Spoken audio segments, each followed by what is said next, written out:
En este videotutorial se explicará un procedimiento para establecer la ecuación de posición en mecanismos. Como ejemplo, se hará uso de la topología manivela-biela-corredera o RRRP. Sin embargo, dicho procedimiento puede ser replicado fácilmente hacia otras topologías.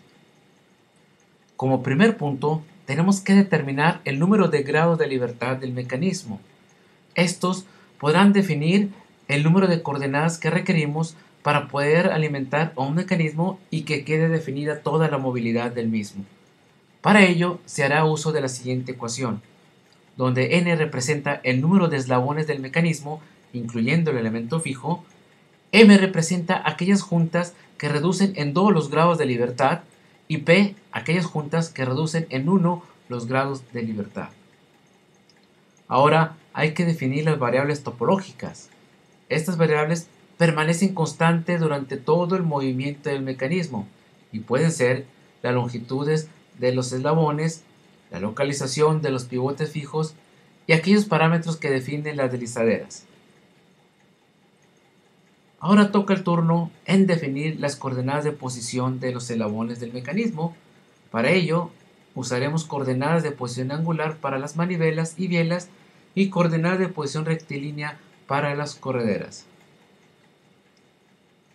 Ahora hay que establecer las coordenadas de entrada y salida, donde sabemos que si tenemos un número de GDL, estas serán las coordenadas de entrada, ya que definen el grado de movilidad del mecanismo, y tendremos una coordenada de salida de interés, que viene siendo aquella coordenada que queremos medir o que queremos estudiar, ya sea para un análisis o para una síntesis.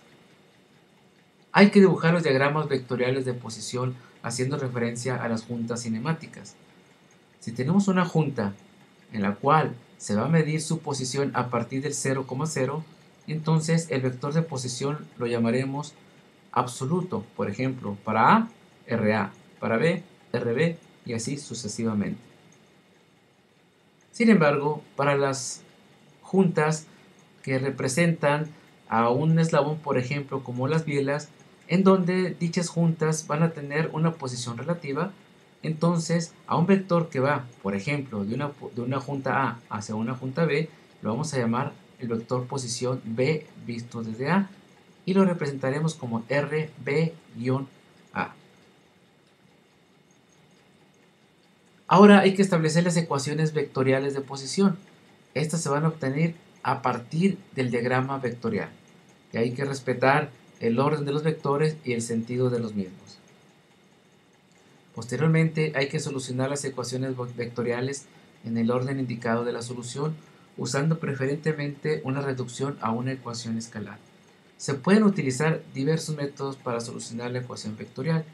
En este video tutorial usaremos un método que consiste en reducir la ecuación vectorial a una ecuación escalar mediante el producto vectorial. Ok, tomaremos como ejemplo la topología del mecanismo manivela-biela-corredera. Como puede apreciarse, la corredera tiene una inclinación de deslizamiento y una excentricidad. Entonces, el primer paso consiste en determinar los grados de libertad del mecanismo, donde n representa el número de eslabones del mecanismo. En este mecanismo tenemos 1, el elemento fijo, 2, la manivela, 3, la biela y 4, la corredera. Por lo tanto, n es igual a 4. M representa las juntas que reducen en 2 los grados de libertad, por ejemplo, O2, que es una revoluta, otra revoluta, otra revoluta, hasta aquí tenemos 3, y el prismático, que también reduce en 2 los grados de libertad, serían 4. Entonces M es igual a 4, el cual sustituyéndolo en la ecuación me dice que el número de grados de libertad de este mecanismo es 1. ¿Qué significa? Que con una coordenada que yo proporcione, la posición del mecanismo quedará completamente definida. Ahora bien, hay que definir las variables topológicas. En este caso, usaremos como L2 la longitud de la manivela 2, L3 la longitud de la biela, θ4 la inclinación de la corredera, la cual no es suficiente para definir la posición de la corredera, ya que esta inclinación puede variar, o sea, puede ir hacia arriba o puede ir hacia abajo. Entonces necesitamos un parámetro que nos diga en dónde o a partir de dónde se inicia la inclinación. Este parámetro lo vamos a llamar E, que es la excentricidad de la inclinación de la corredera. Vamos a definir ahora las coordenadas de posición. Para la manivela 2 vamos a utilizar teta 2, ya que es una posición angular. Para la biela 3 utilizaremos teta 3. Y estas coordenadas tienen que ser medidas siempre a partir del eje de las X positivas. Por ejemplo, este ángulo teta 3, si se mide en contra de las manecillas del reloj, tendría que ser este valor. Ahora, si lo utilizo a favor de las manecillas del reloj, sería este valor, pero con signo negativo. Ahora corresponde el turno del vector posición de la corredera. En este caso tenemos el vector RB. Este vector, como puede apreciarse, cambia en magnitud y cambia en dirección, el cual introduce dos incógnitas en la ecuación y que, como veremos más adelante, impediría la solución del mismo. Por lo tanto, vamos a buscar otra posición de la corredera que lo estamos aquí definiendo como R'B. Esta posición solamente cambia en magnitud, más no en dirección, entonces solamente introduce una incógnita y puede ser fácilmente solucionable. Ahora bien, hay que establecer las coordenadas de entrada y de salida. Usaremos como teta 2 la coordenada de entrada, es decir, la posición de la manivela, y para dicha posición requerimos la posición de la corredera medida desde su excentricidad, es decir, R'B. Ahora hay que trazar los diagramas vectoriales que, como sabemos, tienen que hacer referencia a las juntas. Entonces tenemos el vector RA, que se dirige de O2 hacia A, el vector RB, que se dirige de O2 hacia B, y el vector relativo de A hacia B, que lo llamaremos RBA. La excentricidad la vamos a representar como un vector, ya que puede ir hacia abajo, puede ir hacia arriba, e incluso hacia la derecha o hacia la izquierda. Y el vector de deslizamiento R'D, aquí lo estamos definiendo. Y una vez que tenemos los vectores, hay que definir cada vector en una forma polar, es decir, en magnitud en dirección, para que posteriormente que hagamos los cálculos sea más fácil identificar dichas variables. Por lo tanto, el vector RA pues hace la posición de O2 hacia A y su magnitud viene siendo L2, como lo tenemos aquí. Y la dirección pues viene siendo teta 2, como aquí lo tenemos. De la misma manera, voy a definir el vector RBA, su magnitud y dirección. La magnitud de RBA pues tiene que ver con la longitud de la biela y con el ángulo de la biela, aquí lo establezco. El vector RB no tengo un parámetro o una coordenada que lo defina, entonces voy a definir un LB y un teta B, que como ustedes pueden observar, tiene dos incógnitas, entonces no voy a utilizar ese vector, simplemente lo voy a utilizar como una referencia para hacer la ecuación de cierre vectorial. Ahora la excentricidad la voy a definir como la magnitud y el ángulo. R'B como R'B en minúscula, que define la posición de la corredera, y teta 4 su inclinación. Una vez que defino los diagramas vectoriales, tengo que establecer las ecuaciones vectoriales a partir del diagrama. Aquí observo que RA más RBA es igual a RB. Y el vector E más R'B también es igual al vector RB. Por lo tanto, igualando estas dos ecuaciones, ya que las dos ecuaciones dependen de RB, obtengo la siguiente ecuación: RA más RBA igual a E más R'B. Vamos a ver qué conocemos de estos vectores.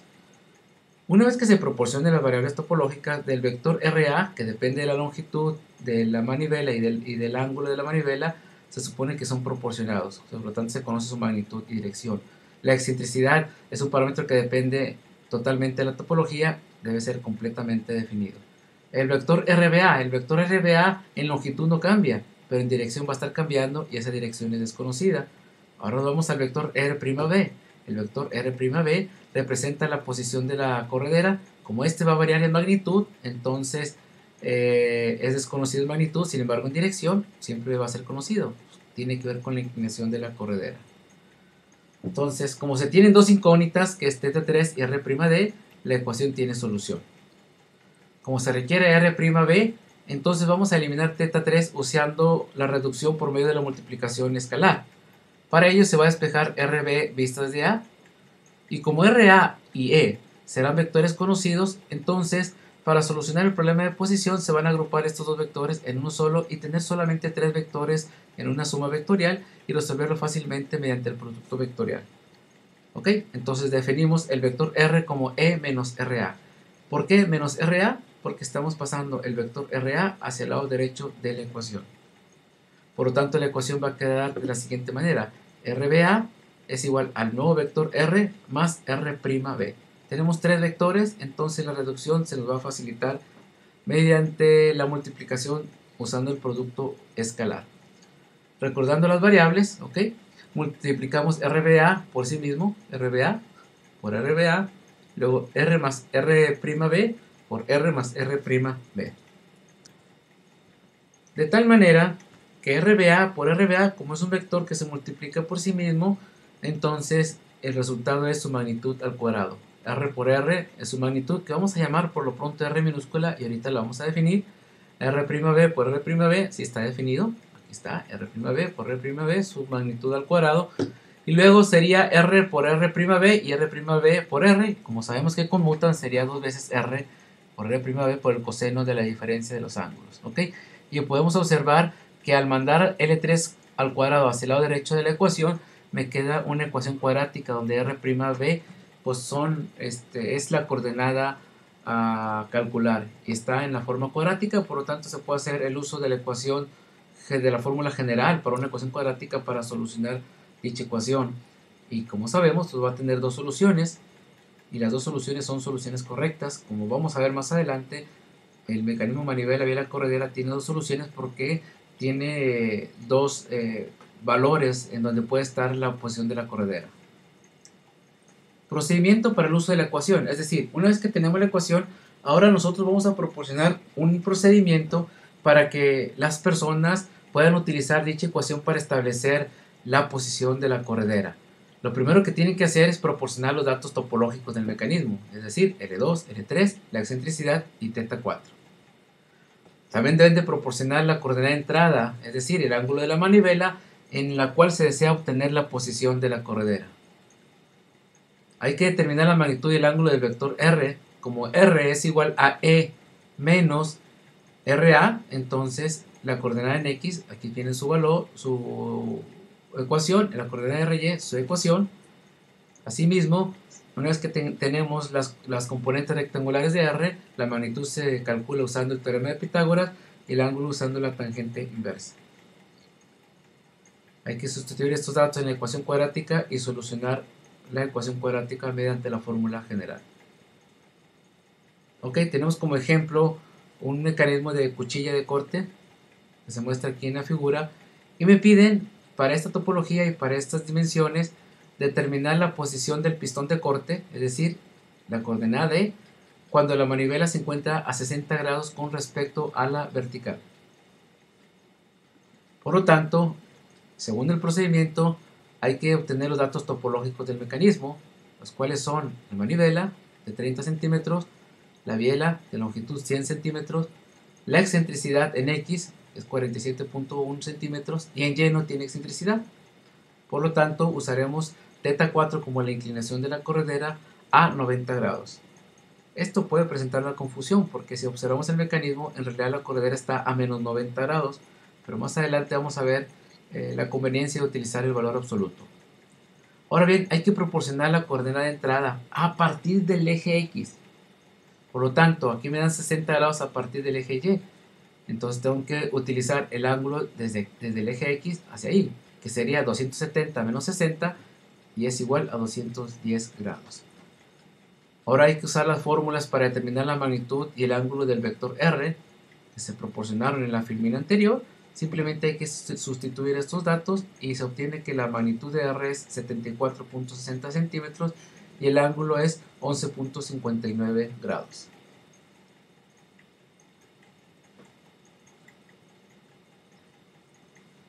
Ok, ahora una vez que ya obtuvimos los datos, hay que sustituirlos en la ecuación cuadrática y solucionarla.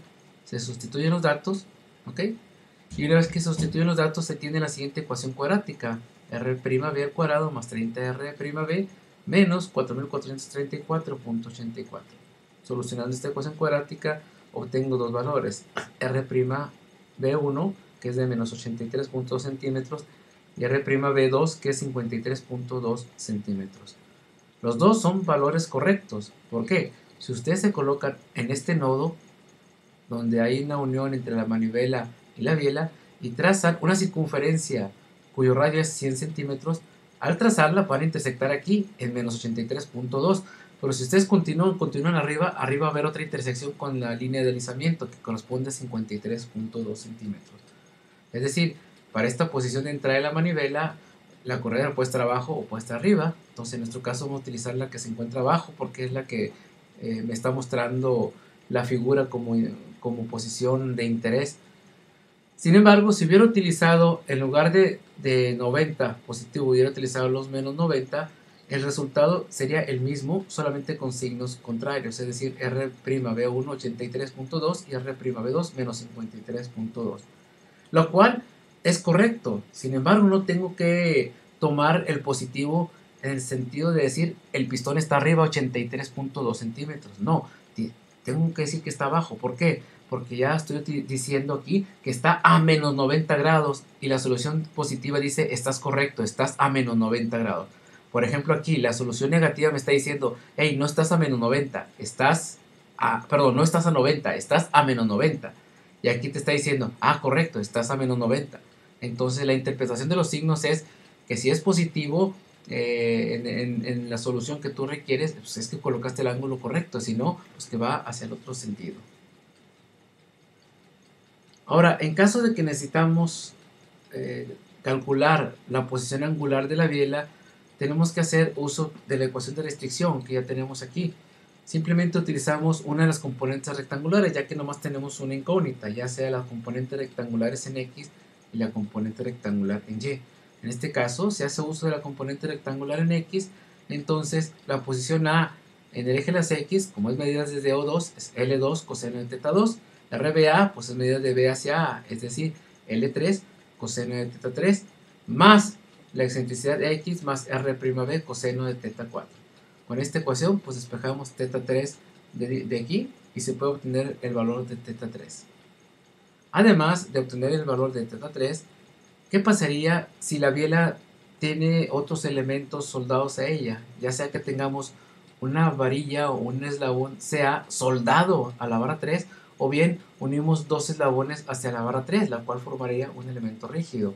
Entonces, el ángulo entre la barra 3 y la barra CA es un ángulo que vamos a llamar beta y como pueden observar no cambia ese valor.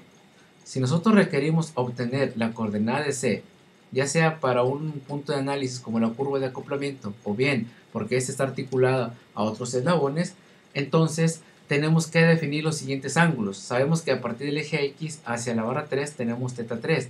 En este caso, a partir del eje X hacia la barra CA tenemos el ángulo teta CA.